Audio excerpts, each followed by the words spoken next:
Tai yra, kaip psichologinės operacijos yra vykdomas su nieko neįtariančia publika.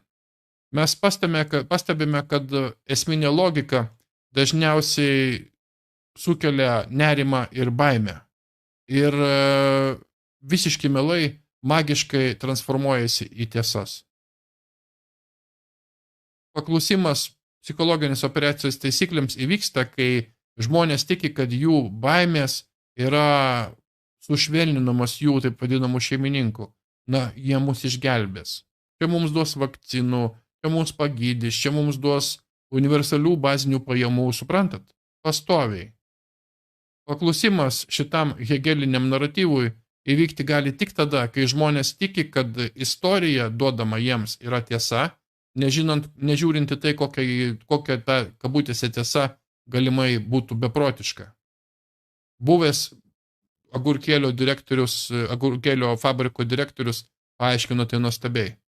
Mes žinome, kad mūsų dezinformacijos programa yra baigta tada, kada viskas, kuo tiki publika, yra melas.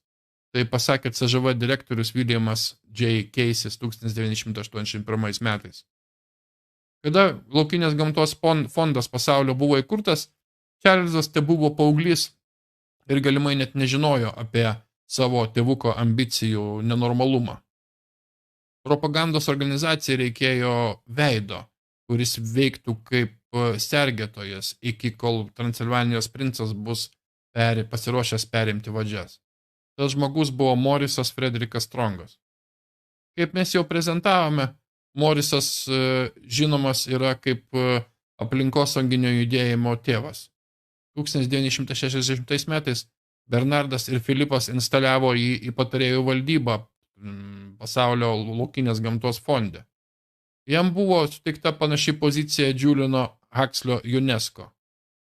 Po nenormalaus turto sukaupimo iš naftos industrijos jisai praleido savo likusį gyvenimą bandydamas išjungti visus iškasenų kurus. Strongas buvo absoliutus veidmainis ir šūdų artistas. Tai padarė jį absoliučiai tinkamų pasaulio laukinės gamtos fondui, UNESCO ir žinoma kaip įkuriančio nario Klauso Švabo Reichsweb.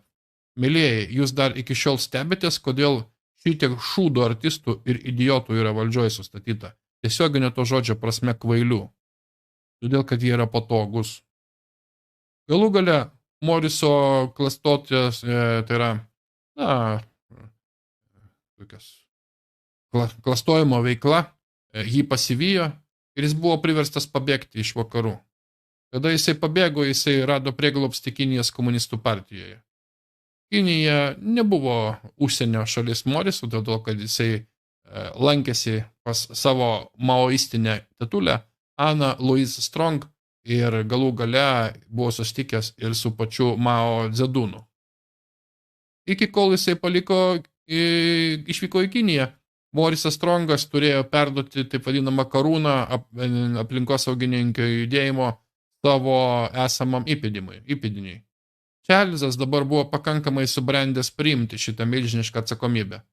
Todėl 1992 metų Žemės samite Rio buvo pažymėta nauja era ekofašizme.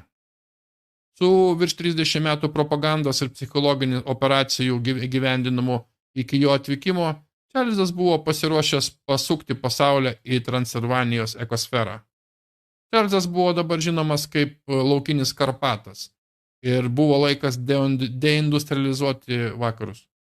Mėlėjai, užmušti patriarchatą, visą šitą karališką šeimą, visi šitie LGBT, visas šitas marazmas, visi vienaragiai simbolizme, tai yra nužudyti vyriškumą, nužudyti sargą, nužudyti sergėtoją.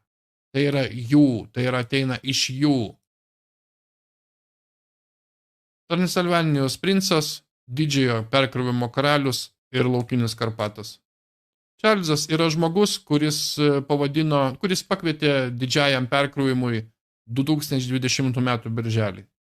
Kol žmonės buvo finansiškai žalojami ir buvo areštuojami dėl dvigubos kaukės nenešiojimo, Čarlzas švytėjo savo susijaudinime ir galimybę pasiūlytą globalios pandemijos.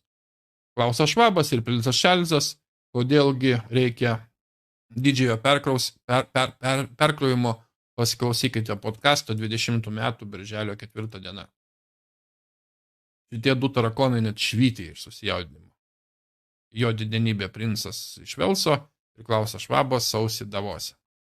Taigi šitas paveiksliukas pasako daugiau negu 1000 žodžių. Klausas ir Čarlzas nesilaikė socialinės distancijos 20 metų sausį ir jie atrodė ekstatiški dėl to, kas yra priešakyje. Per mėnesius nuo šio paveiksliuko akcijų rinka krito, verslai buvo atjungiami, seneliai mirė savo slaugos namuose, negebėdami susitikti su savo šeimomis prieš išeidami susitikti su Dievu. Tai yra akivaizdus paveikslėlis su susijaudinimo gerąją prasme, tokio linksmo susijaudinimo, excitement, tai yra džiugesiu. Ir vien jau tai turėtų kelti susirūpinimą visiems. Kodėlgi šitie 2 šūdo gabalai, atsiprašau, bet džiūgauja čia. Taigi, didžiojo